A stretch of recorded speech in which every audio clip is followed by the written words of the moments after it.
Welcome to the Crypt of Terror, horror fiends. Yes, it's me again, the Crypt Keeper.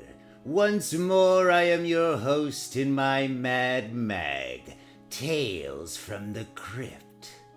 For my first offering, I have chosen from my vast collection of terror yarns that I keep in my crypt a favorite of mine. It's a chilling story of voodoo and revenge.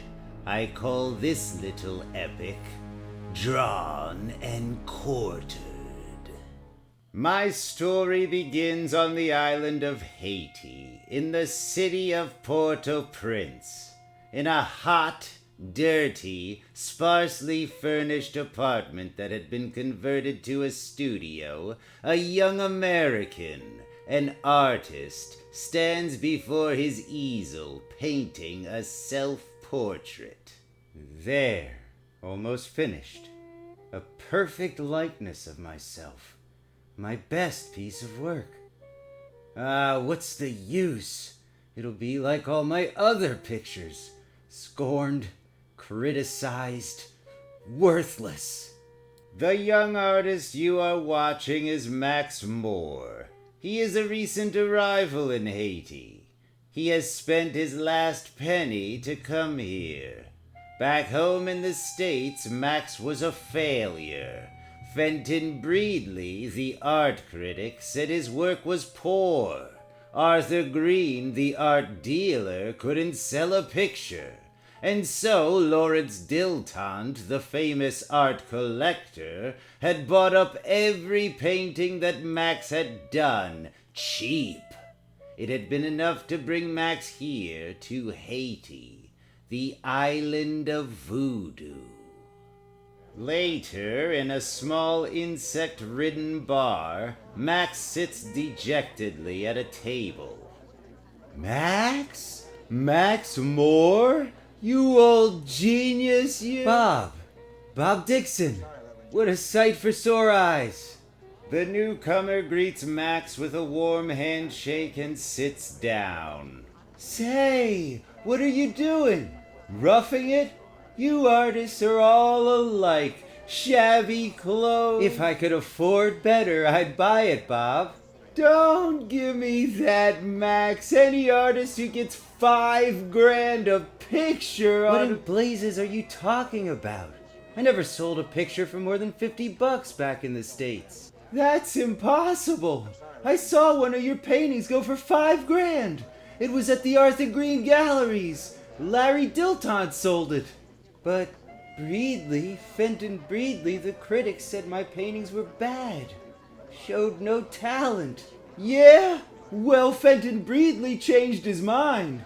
His column calls you a genius, a master. Say, you still have your work, don't you? That's just it. I sold them all.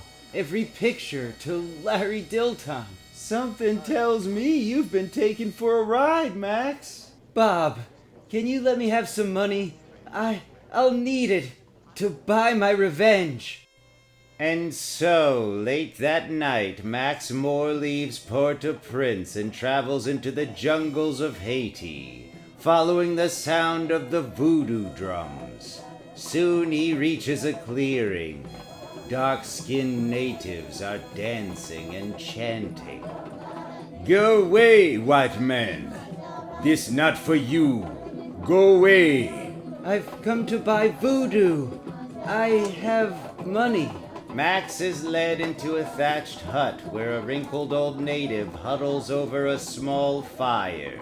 He say come to buy voodoo.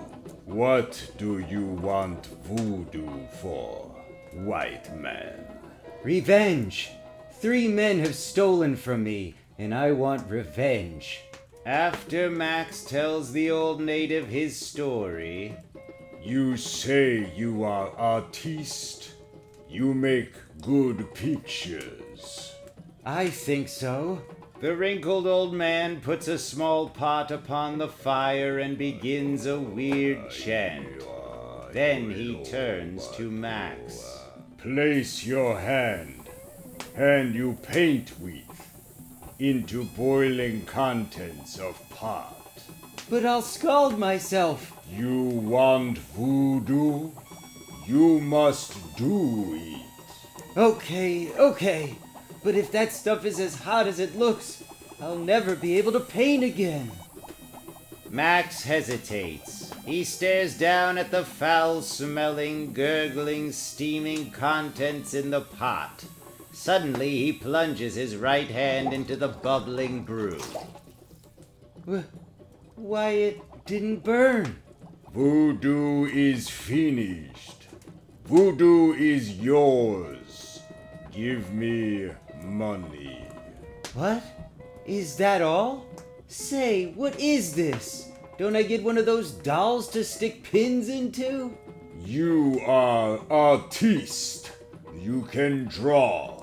You don't need doll. Now you go. Max curses the old man for cheating him and stamps out of the hut. Later, in his shabby studio, Max puts the finishing touches on his self-portrait. Blasted native, I must have been crazy to think I could get revenge with voodoo. That night, Max cannot sleep. Finally, he gets out of bed, sits down at the table, and idly begins to sketch the vase there. I've got to get back to the States and get those dirty... Angrily, Max rips the drawing of the vase from his sketchpad and tears it into tiny pieces. They owe me plenty. If they don't come across, I'll tear each of them limb from limb, like this. Suddenly, there is a crash behind Max. He spins around. The vase he had been drawing is lying on the floor, smashed to bits.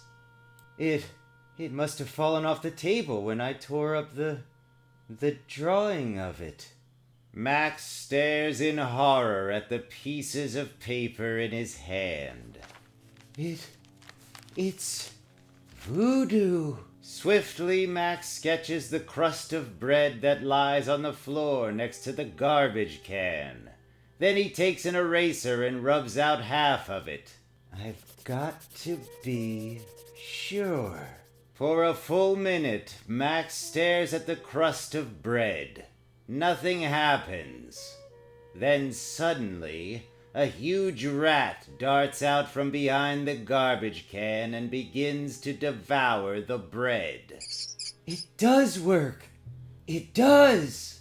The rat, startled by Max's exclamation, darts away, leaving half of the crust uneaten, the same half that still remains on the paper in Max's sketchpad.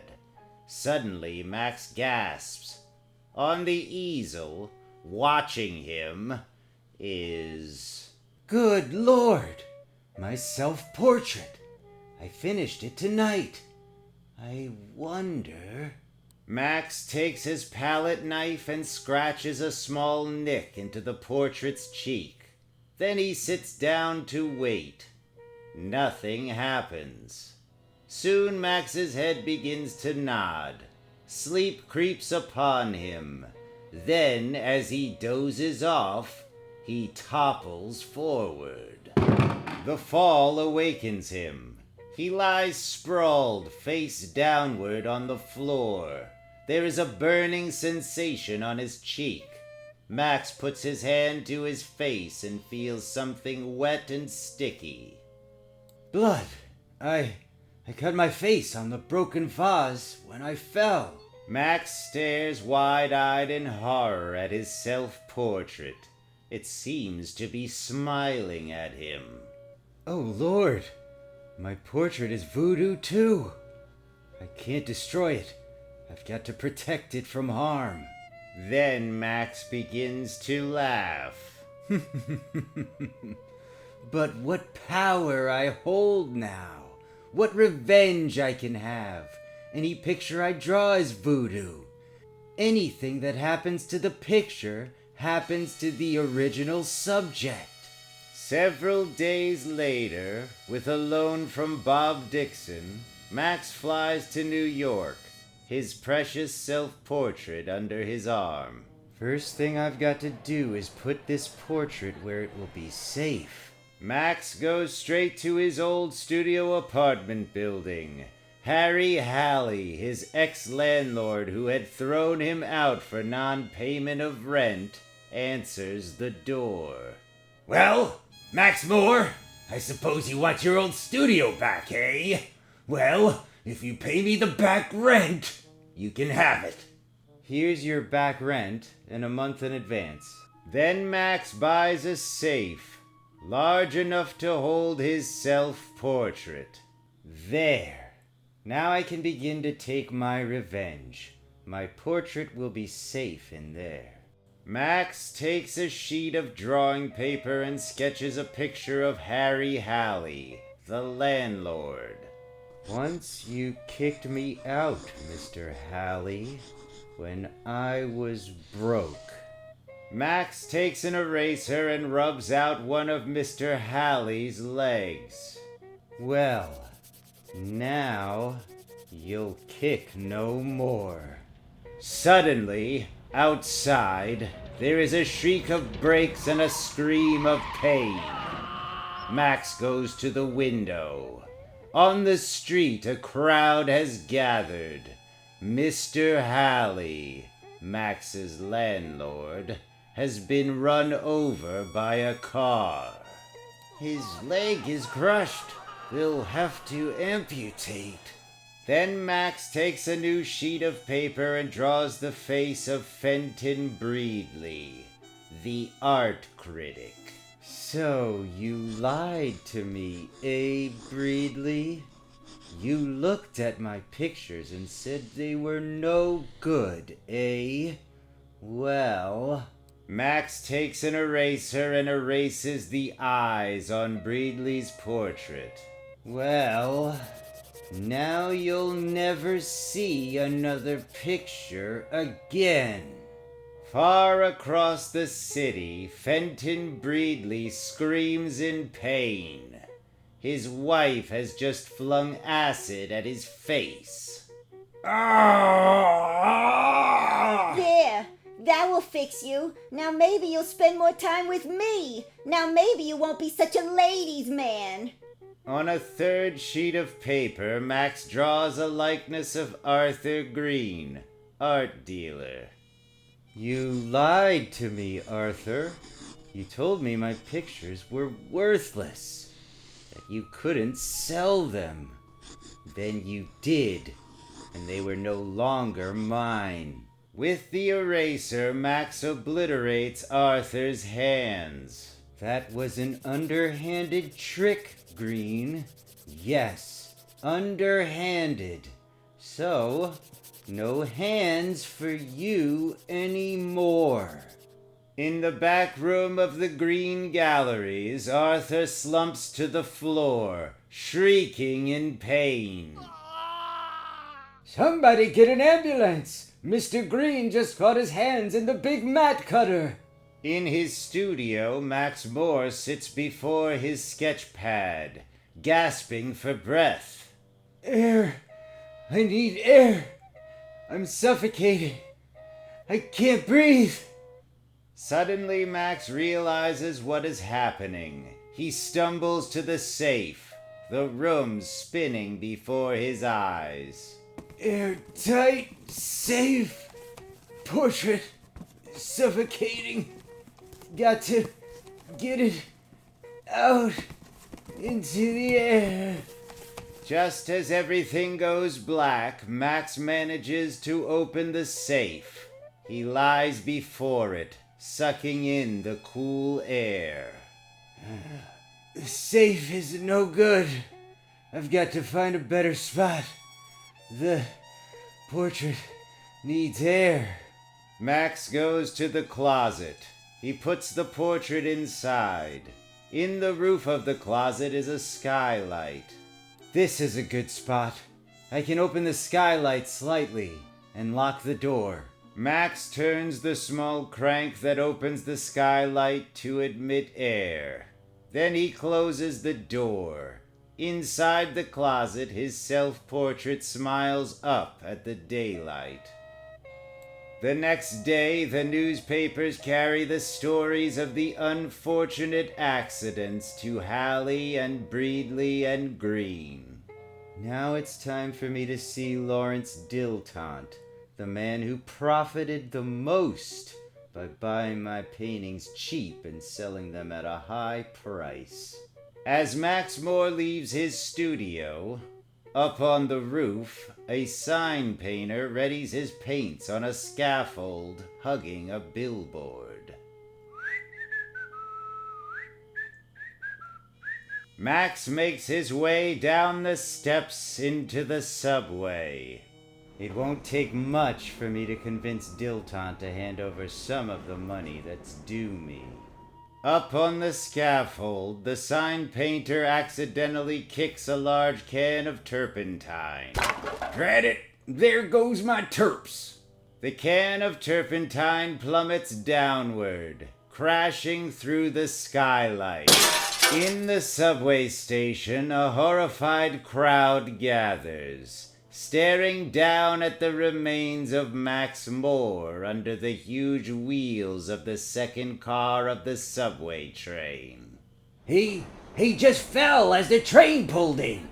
Good Lord, look at what's left of him. Back in Max Moore's studio, in the closet, the can of turpentine that crashed through the skylight empties out, running down over Max's self-portrait, horribly distorting the no longer smiling face painted upon the canvas. Well, kiddies, that's my story. Do you believe in voodoo now? Of course, Max Moore's voodoo powers might have been a series of coincidental accidents. Who's to say? Fenton Breedley is blind, Harry Halley has one leg, Arthur Green no longer has hands. I don't think we can ask them. They might be prejudiced. And poor Max, he'd be no help.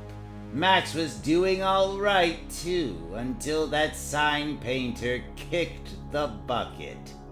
That was when Max did. Well, go on to the Vault Keeper. He's got another horror yarn to spin. And if you still haven't got back issues, my column, The Crypt Keeper's Corner, will tell you how.